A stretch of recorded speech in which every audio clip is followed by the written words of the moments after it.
Hello and welcome to A Theory of Everything. I'm Luis Razo, the director of ASEM and host of this channel. Today I have the privilege of talking to Professor Josep Colomer. Professor Colomer is a political scientist and an economist at Georgetown University in Washington, D.C., and a global authority on government, economy, political institutions, democracy, electoral systems, and international affairs.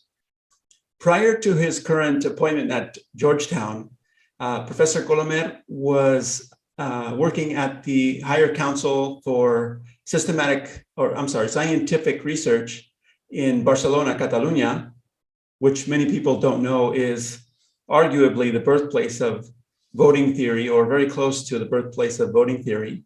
And voting theory, of course, is a recurring and central concern of this channel. He's also worked at the University of Bristol in the UK, at New York University, at Sciences Po in Paris, and many other top universities around the world. In addition to this, he's authored or edited 141 scholarly articles. He has written 26 books and 83 book chapters. His books have been translated into multiple languages, and his latest book, Democracy and Globalization, Anger, Fear, and Hope, was selected by the Financial Times as one of the best books of 2020.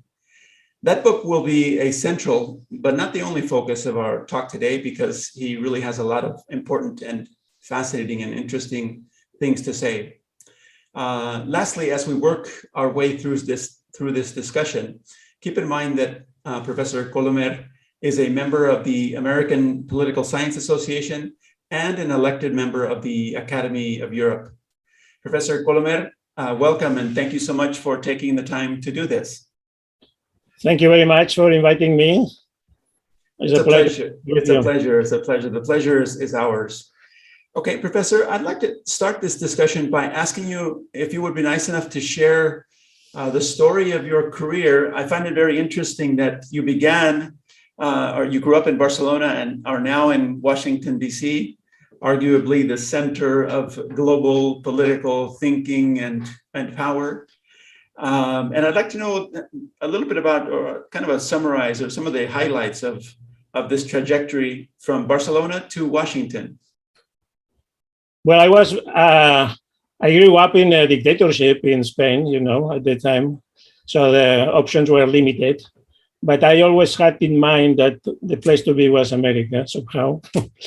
And then I graduated in economics in Barcelona, and then I went to Fulbright as a Fulbright scholar at the University of Chicago in the 1980s, which changed my life and my vision of the world forever. Was the famous economist in Chicago, but also the political scientists at the time that were challenged by this methodology. So basically, following this leadership, I tried to use some economic tools into the analysis of political topics, okay? Which was innovative at the time, especially when I introduced game theory to explain political strategies, democratization, etc. This was innovative and has been one of the mainstreams in political science in the last few decades or so. Yeah. And then you resume my trajectory, so it's okay. This was the main episode was this, basically. Okay, well, that's very interesting. I did not catch on to that previously, your training at the University of Chicago. So this link between economics and econometrics and empirical testing and data-centered analysis, is this basically what has marked your career? Yeah, well, I think for a long time, political studies were divided between, say, political philosophy, which was more or less abstract speculations and normative values, and empirical data, especially by sociologists, actually, statistics, that they were. So I always remember the terrible advice that some colleagues did, like let's data speak. Well, data don't speak if you don't make questions, right? So the regular science, I think we must be a regular science, is both. So to have logical hypotheses, which must have a theoretical support, and then use data, empirical observations to support those hypotheses or reject those hypotheses and make progress, okay? And the point is that every time you do one exercise of this should be cumulative. So next time it's not valid that the new student or young graduate does the same question with different data, because if the question has been answered, you have to start discussing whether that answer is still valid or not and make progress as a regular science. So that's basically my obsession. Okay, well, that's very good. I think empirically grounded logical theory, so to speak. That's very good. I think that's one line of reasoning and line of thought that we definitely share here at ASIM, where we try to bring management and science together. So that's very interesting. And one of the reasons that we have contacted you is precisely because of this, and because of many interesting things that you have to say. Your most recent book on democracy and globalization, the subtitle is Anger, Fear, and Hope. This is such an interesting and important book. Now, democracy historically has been fraught with problems. Can you tell us what the impact of globalization is having on those historical problems with democracy? Yeah, the impact of globalization on democracy comes from the fact that many policy issues have enlarged their territorial scope, and then they make them less manageable than they were by national democratic states. So nowadays, many governments do not control many issues that they were used to govern, like, say, communication because internet, but also trade or capital investments, migrations, not to speak of pandemics and climate crisis, which of course are global. And then, so national states cannot govern as they were used to. And actually, national sovereignty does not exist anymore, because if you define sovereignty well, means the power to make final decisions on all issues within some borders. And in many of those issues, there are no borders anymore. So then what happens? Politics so it becomes kind of a show entertainment many times, which is useless. And at the same time, people become angry and frustrated. And then they react against incumbents and against the traditional parties, as has happened in the last, at least since the financial crisis in 2008. Right? So it's more, now what's happening now in most democracies that many governments have lost re-elections. Some traditional governmental parties have disappeared. New parties have emerged, many of them with nationalist positions against the European Union or against globalization. There is more fragmentation in parliaments. It's more difficult to make a political majority. So in short, there is more political instability in national states, which has aggravated during the 2 years of pandemic. But the paradox is that at the same time, precisely because the origin of this crisis is international global issues, many policy issues are becoming similar or about the same across countries, even independently on which party is in government, because the same issues everywhere, right? And there are not many other solutions that to accept that scope, larger scope of the issue. So you have domestic political instability and at the same time, more international policy homogenization, which claims for more global governance, I guess. Okay, and so what are you talk about the need for different levels of government, yes, from the local to the international. So first, I have two questions regarding this. First is, can you explain what you mean by those different levels? And second will be, what are some of the challenges to getting to that top level of international democracy? Well, multiple levels mean that we have, in the book is about 3-4 levels, local government, national government, and global government. but actually there are more because in Europe there is a continental government, so to speak. In most countries there are between 3 and 7 levels because there are also metropolitan areas, regions, etc. Right, and then each level of government makes decisions on different issues depending on the scale of efficiency of the issue that I mentioned before, right? And none of these governments is sovereign in the sense that I mentioned before, because cannot make decisions on everything anymore. And then, so national governments must accept that they are not the unique, the central focus of decision making. And there are many demands now for reallocation of powers from national states to local or sub-state level governments.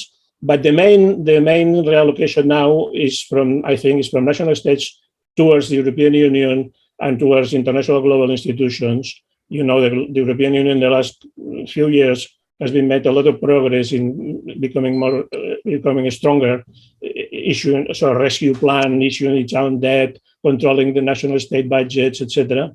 And even the pandemic has shown the need of more global coordination about rules for traveling, distribution of vaccines, etc. So that's the way, I think, from considering that there are national governments as the main core of politics to understand there are multiple levels, each with different issues, and none of them is absolutely sovereign on everything.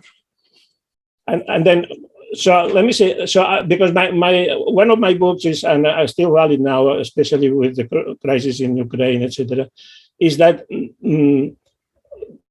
most of the world is organized in a very large unions, okay, of classical imperial size. I like to call it empires. Even there are democratic empires and autocratic empires. But say the United States, the European Union, Russia, China, India, just to mention 5, okay, the largest 5, they encompass about half of the world population. So half of the world population lives in 5 large political units. And the rest, I mean, more than 150 states is the other half, okay? So it means how much important is this, no? And then these empires, whether are democratic or autocratic, they have something in common which is different from the consolidated national states, which is they don't have fixed borders. They expand and contract, as has happened always in history with every empire, right? So the European Union is still expanding because there is a lot of candidates to become members, but it contracted with Brexit, right? And Russia, of course, contracted very much 30 years ago, and now is in revenge, trying to expand this a little bit again, etc. And this is the situation that it can explain some conflicts because there are no fixed borders. There are so if you remember, I mean, everybody can remember from Hollywood movies, no? The frontier in the west of the United States when they were expanding, right? So there are territories that do not belong to any well-organized political structure with a lot of violence and lawless, etc. And these still exist. And now I think the Eastern Europe crisis is about that. There is no clear border. And then it would be good to have more cushion, a buffer in between the empires in order to prevent direct confrontation. Okay, so the last word of your subtitle is hope. So against this context of that you just mentioned about expanding and contracting borders and some of the conflicts that we're seeing between Ukraine and Russia, for example, how would you respond to a critic who says, wait, how are we ever going to get the superpowers such as China and Russia to buy into democracy?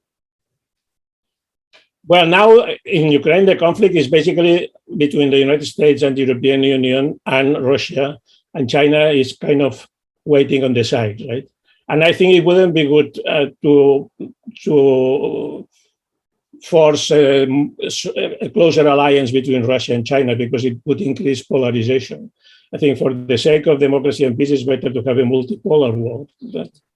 And then Well, why you ask?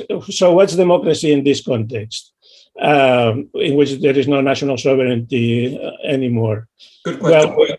Well, we suggest in this book that you mentioned, is at the end of the book is the idea is to redefine democracy in this multi-level context. And then the idea is that, so let me say it this way, the government by the people, of the people, and for the people, just to make the classical statement, has never existed. There is no such a thing as self-government. So that's controversial. Please explain. Well, the classic in the 19th century said in more or less a way, so the ruling few and the subject many. Okay, well, you can say this division of labor, if you want to say it more comfortably, between the rulers and the citizens, right? And then this is a classic idea, actually. So this idea of self-government doesn't make much sense, actually, except in small local communities that they rule by assembly, etc. Okay, direct democracy, but that's usually the local level. And then the idea is that local governments, just as I said, are better for participation by the people. Okay?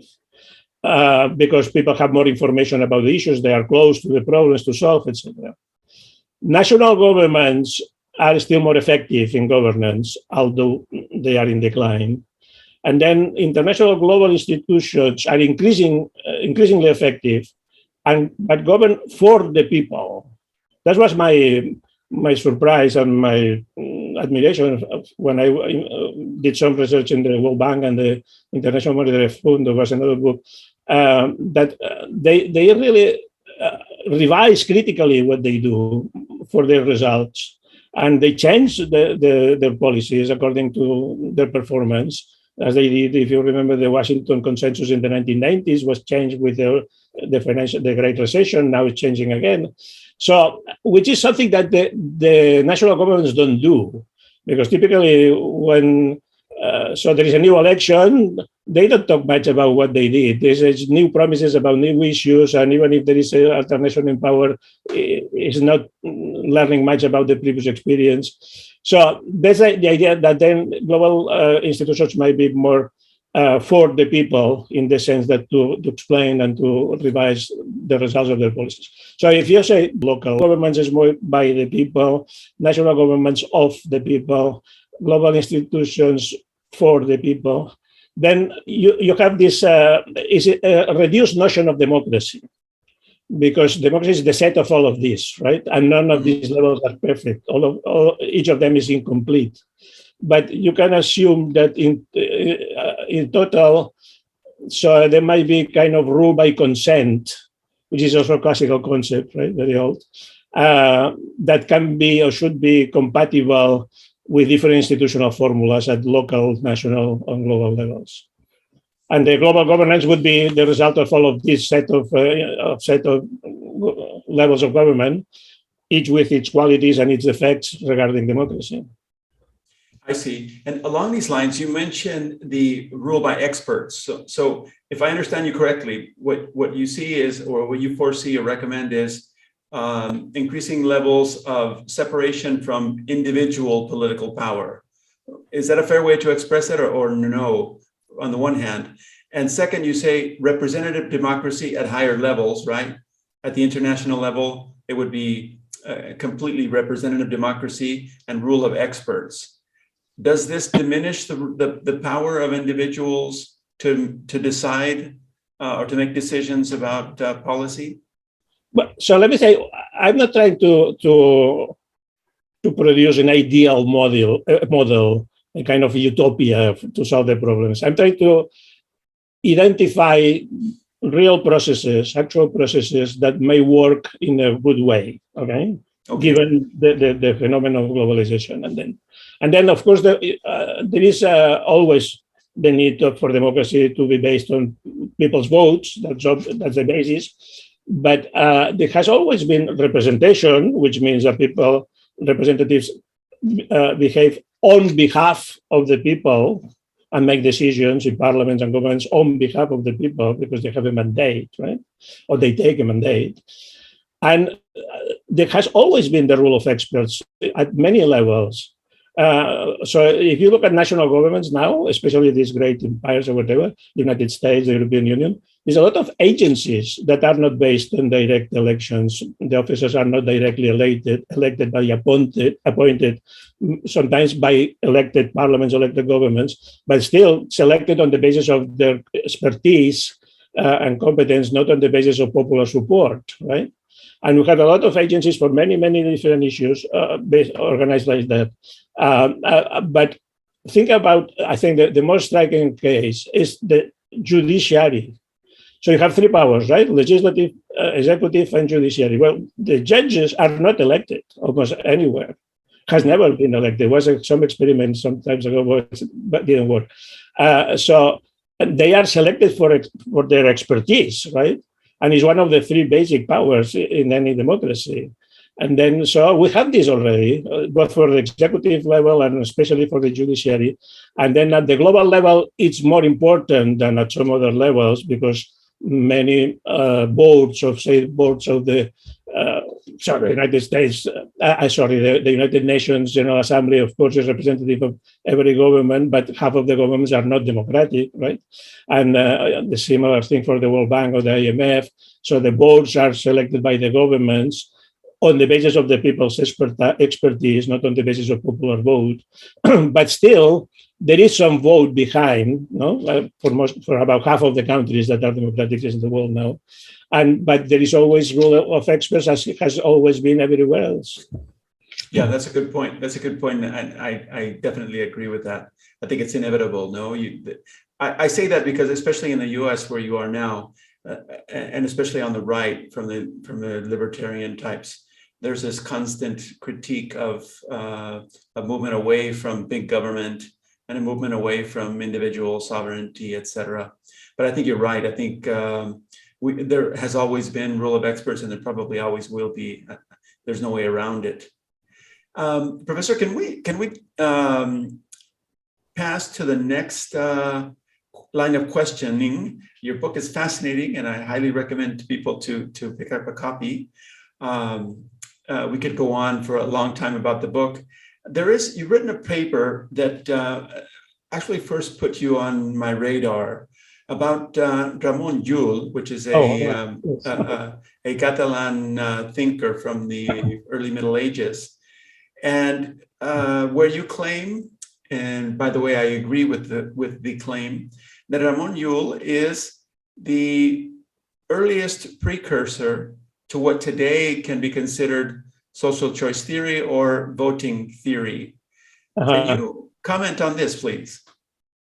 Well, no, Ramón Llull was a great thinker in 13th century Mallorca. And then he wrote in Latin as a scholar and in Catalan as a novelist, actually one of the very first novels in history. So it's Raimundus Lullius or Ramón Llull, okay? And he tried to compile all knowledge of the time into a single system by using a kind of binary method. So classifying everything by pairs, 0, 1, 0, 1, 1, 2, etc. Like modern computer science or artificial intelligence do. That's why they consider him a precursor of these disciplines, right? But I think at the time he was one of the greatest thinkers in Europe, like Erasmus or Da Vinci, those people who pretended to know everything about all knowledge at the time, even if it's relatively lesser now. My study was about his contribution to voting rules, which is a branch of his general method. And the context for that, his concern, was the emergence of majority rule to make collective decisions, as it was being adopted at the time, 13th century, by both the Christian Church for the election of bishops, abbots, abbesses, even popes, and certain city republics, especially in northern Italy, so Florence, Siena, Pisa, etc., but also in some German territories. And before that, so if you look at the Romans, etc., so collective decisions were supposed to be by unanimity. I mean, even by a dictator or whatever, or if people participate, should be general agreement, whether by acclamation, claps, rising on one's feet, these kind of things, okay? But of course, on many occasions, there was not a real unanimous agreement. And then I think moving from that to accept majority rule to make decisions, which was Llull's concern, especially in the church canon law and the German law, I think is one of the greatest achievements in human civilization, because it's something that other animals don't do. It's only human animals accept to consent and comply with collective decisions that we may not share, just because there are more people in favor of them than against it, right? So that's a big step ahead in human civilization. And then, but the problem is that majority rule is not easy either. It may be difficult to implement, because if there are only two candidates or two things to vote about, then yes, one can have the majority and is the winner, okay, which may not be the unanimous winner, but might be the majority winner. But if there are more than two, more than three or four or whatever number of candidates, then voters can disperse, and then there is no candidate or alternative with more than 50% of the votes, right? Which is happening still now in the US and the UK, that they still use plurality rule, and they sort of like representatives, etc. by this way. And then in many cases, there are more than two candidates, and the winner is not a majority winner, actually, despite of the rule, right? So, Jen, Llull's genius idea was to make majority rule viable, was to transform a multiple candidate election into a series of two candidates elections. So comparing by pairs, everybody, so A with B, A with C, A with D, then B with C, B with D, etc., all pairs. And then there will be a majority on every comparison, because the only two candidates produces a majority. And his idea is that the winner should be the one who won more times these pairs comparisons. So the one who won a majority of majorities, which looks like quite persuasive to accept that as a majority winner, right? And then he used binary tables and diagrams that as he did it for some of his other topics, and is considered as precursor of computer science, artificial intelligence, that use these binary systems, but also of voting theory, because he introduced a rational discussion about how different procedures may produce different winners, which is the best and which is the worst. Very nice. Well, thank you for that summary. Do you agree that this is not appreciated enough in Catalonia and Spain and maybe in Spanish-speaking countries in general? Absolutely, because Llull wrote about 3 tracts in Latin about this, about voting. Very interesting ones. And then also introduced his idea into one chapter of his novel, Blanquerna, which is supposed to be probably the first modern novel in Europe ever. And this novel has been at least compulsory reading in schools in Catalonia. But nobody paid attention. One of these compulsory reading books includes a chapter just only about voting rules. Amazing, yeah, amazing. The election of an abbess in a convent, in monastery, and they discuss how to vote, etc. Exactly because he takes the occasion to explain his system. Anyway, no, has been underrated by far. And then actually his proposal, this voting theory, this voting procedure was comparison by pairs, was forgotten for a long time, was somehow reinvented without previous knowledge during the French Revolution. Very, very similar procedure. Was also forgotten again, and was reinvented by an American mathematician by mid-20th century. And now we know where it came from. But of course, I think it deserves to be considered one of the best medieval thinkers, but specifically a founding father of social choice and voters theory, voting theory. Excellent. Well, one of our sub-missions here at ASIM is to make this fact more known among not just in Spain and Spanish-speaking countries, but also in the U.S. I think this is an important fact, an important development of the science of voting theory. And if we fast forward through several centuries of this dilemma that Ramón Llull turned his attention to regarding voting theory, we see that today it's an actual very sophisticated, very advanced academic discipline. And in the middle of last century, Kenneth Arrow, in fact, who founded modern social choice theory, received a Nobel Prize in economics for his impossibility theorem. Am I correct to see a strong connection between what Ramón Llull started and what Kenneth Arrow systematically formalized in a more modern context? Well, my articles about Ramón Llull, I said that he was the founding father of social choice theory, even if it was forgotten for a while. And Arrow could be a continuator of Llull 7 centuries later, even if he didn't know much about it at the time when he began to do it in the 1970s. But I made the connection, but I also developed his insights, especially in my book, Political Institutions, which is the subtitle is Democracy and Social Choice. Okay? And Arrow, so you mentioned Arrow impossibility theorem, I think has been widely misunderstood because Arrow proved that no procedure for decision making, whether voting or apportioning or bargaining or whatever, any other procedure can guarantee some apparently simple requirements for fairness. Basically, that the collective decisions must be consistent with the preferences of the people participating in decision making. Okay? So another way to put it is all procedures are vulnerable to manipulation by both leaders and voters and may produce distorted results. So divide and win, create alternative candidates that cannot win just to divide the vote strategically for the less bad candidate, this kind of manipulations, okay? And then with this, in the beginning, she demolished traditional and somehow naive confidence that political institutions would usually produce satisfactory collective decisions, right? And when Arrow's theorem, impossibility theorem, began to be known, so it was terrible. Some people resolved that, okay, nothing works, democracy is a fraud, governance is impossible, citizens are always losers, etc. I heard this even from qualified people several times, even written down. And then these kind of expressions. But this is not the point. Arrow didn't say that at all.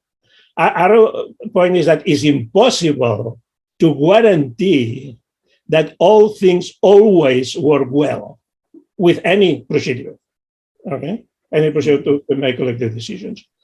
But of course, sometimes some things work pretty well. So let's assume the simplest example. You have a voting between two alternatives, A and B, by majority rule, okay? And there are only two choices. So if one gets a majority, that cannot be disputed. That's very good. I mean, cannot be better. Okay? So it's a fair and effective good decision, right? So then my intellectual project started from Arrow somehow, more or less. And also from game theory, but that's a different story. But I took, if you allow me, so there's a cheerful Hollywood movie that at the very end, at the last scene, there are two men trying to hit on each other, and one he says, "Nobody's perfect," and that's the end of the movie. But this was what Arrow means. Okay, nobody's perfect. But my point was, okay, but some are more imperfect than others. And then my plan was to investigate which types of voting rules, institutional arrangements, political regimes are less imperfect and produce decisions that less, so bad decisions less frequently than others. Or put another way, can be, they create fewer opportunities for manipulation. So it's impossible to be perfect, but there are different probabilities of getting it right sometimes. Okay? And then my result is that my answer is that the less bad alternatives, okay, put it this way, are democracy, proportional representation, parliamentary regimes, if it's needed, federal structures, and among the worst recipes are presidential elections by simple plurality rule, like in the US, or somehow parliamentary elections in the UK, in which the first past the post wins, the winner takes all, right? Mm-hmm. Because they can be easily manipulated, frequently produce absolute winners supported by a minority popular vote, as we have seen several times, even more recently, in British governments, American presidents, that still use these anachronic procedures. So that's the idea. So nobody's perfect, but some things are, some rules, some procedures are less imperfect than others. Interesting. Well, speaking of less imperfect voting rules, there has been a recent development in terms of these voting rules that contemplate or propose the idea that individuals should be allowed to express the intensity of their preferences. So that, for example, in one vote, one person, one vote, a person, it's binary. It's either I'm all in or I'm all out, or it's this candidate or this candidate. And this does, unlike, for example, in the economy where I'm free to pay 10 euros or 100 or 1,000 euros, it doesn't allow me to express the intensity of my preference. Uh-huh. Can you comment on this movement toward this proposal to design a system where citizens are allowed to express the intensity of their preferences?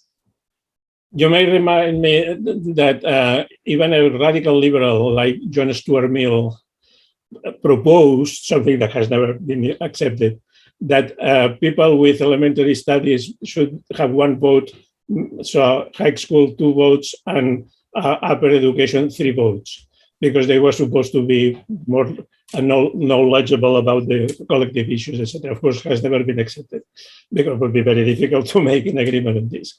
But I would like something else that I never wrote about it directly, but it's always floating around, which will be voting by issues.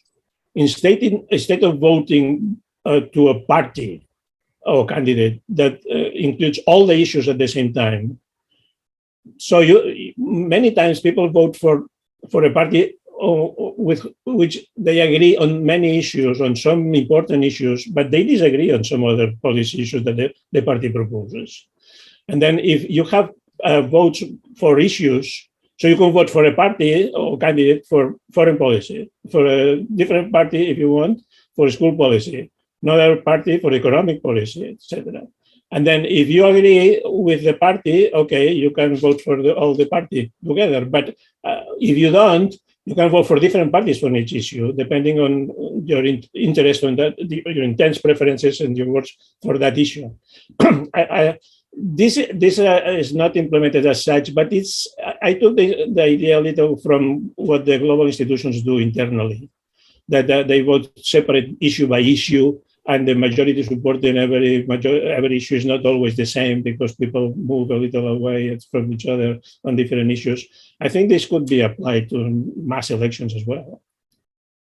Okay, well, very interesting. You may or may not be aware of the work of Glenn Wild. Does Glenn Wild sound familiar on quadratic voting? About what? Which voting? Quadratic voting. Oh, quadratic voting. Yes. Well, I read a little about it. Yes. Okay, I was just curious because Glenn is a also from the University of Chicago. I think he spent some time there at being trained there, and he proposes some interesting work along these lines, not voting by issue, but voting in terms of how much a person invests into the voting process. In any case, about Chicago, the idea of Chicago is that the famous economists are trying to apply some economic rules to politics, right? And then in assembly of stockholders in a company, of course, people have different numbers of votes depending on their investments, etc. And then they try to translate this into political elections. But this could be Exactly. I'm partial to this form of thinking because, as viewers of the channel will know from previous conversations and previous videos, that it seems to me that the idea that value is objective, Adam Smith's idea is a mistake, and move in the direction of subjective value, where people are allowed to vote their preferences, there seems to be a lot of potential benefits in that line of thinking. Let me take this opportunity to ask you, I know you're very busy, so ask you one final line of questioning. You're quite a follower of the tradition, of the British tradition established by Hume, Locke, and Smith. Can you elaborate on this? Why they are important to you, etc.? Yeah, there's the Scottish Enlightenment, actually, in the 18th century, right? Especially Hume, Smith, Ferguson, etc., those people. And I love that because at that time they analyzed politics and economics as interrelated, which has not always been the case for a long time later on. And also the need to do moral judgments according to some values. So these are the three pillars of social analysis. I think first, people's behavior, how people make choices and decisions, which is the traditional subject of the economics, right? Second, institutional rules to make those decisions, which is the quintessential political subject. And third, moral emotions, as Adam Smith mentioned, titled one of his books, Emotions, which is now, again, very interesting from neuroscience and the new psychology, studying passions and people's emotions as the driving force of making decisions. That David Hume said it masterfully. So he said, I think I can quote from memory, reason is and ought to be the slave of passions, meaning that we're driven by passions and then we rationalize those passions. We use reason in order to make those passions viable and feasible, okay, and compatible with other people, right? So these three elements of were already the fundamentals of the 18th century Scottish Enlightenment. Of course, David Hume Bruce, but if you think about Adam Smith, which was his disciple, actually, if you read when David Hume died, Smith read his eulogy, and he said literally, everything I know, I learned from Hume. Anyway, but Adam Smith's three books is about this: economics, politics, and morals. Okay, exactly, which was his 3/4 of his syllabus in his course in Glasgow. Okay, and it was, I think, it was a loss that they split later on into more specialized disciplines that didn't talk much with each other for a long while. But I'm happy that more recently, in the last few decades, so political economy with some morals have always been more together. So following, again, the path that those insightful, brilliant Scottish guys did about 250 years ago. Okay. Well, thank you. Professor, I know that you have a lot of things to do.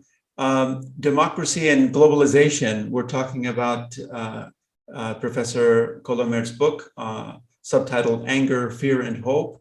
Professor, can you tell us, to close the discussion, can you tell us what is next in store for you and how people can follow your work if they're interested? Well, I have a book under contract now about the American political system, the United States constitutional system. I cannot anticipate much, but so basically, I think the constituents in Philadelphia misunderstood the British system, made a mistake. They didn't anticipate that there would be political parties at all, even less that would be only two parties. And so all the polarization, conflict, permanent paralysis of government now comes from a mistaken constitutional design many years ago. This is not mainstream, of course, in this country. No.